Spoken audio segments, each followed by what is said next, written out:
Yan ang buhay ahente. Umulan umaraw, gabi man o araw, tuloy ang buhay. Basta't may client, ayan si client. Hindi kami umaayaw ni Ate Leia sa tripping.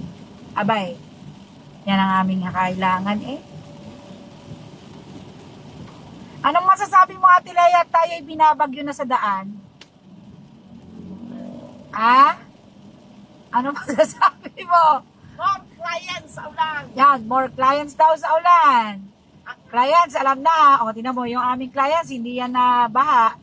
Dito kami sa tuwi. Walang baka sa uwi. Ah, yes. Bili na kayo ng lupa sa amin. PM nyo kami, Ate Leia Villa Gonzalo, at saka ako. Si Madam Say. Si Luna Balyaris man. Lakas na ulan.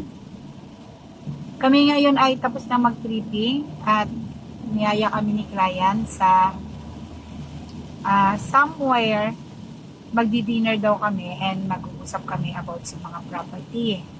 So, claim na natin to, mga kasi. Thank you kay Lord. Siyempre, sila nga, hindi umayaw, hindi humindi, mag-tripping, palakad-lakad dun sa putikan, palakad-lakad dun sa maliit na mga daan, palakad-lakad kung saan, di ba te? Abay tayo pang aayaw. Ay hindi pwede. Kailangan. Yung dilaw po, available pa. Available pa daw te. Sige na mga kasi. Bye-bye.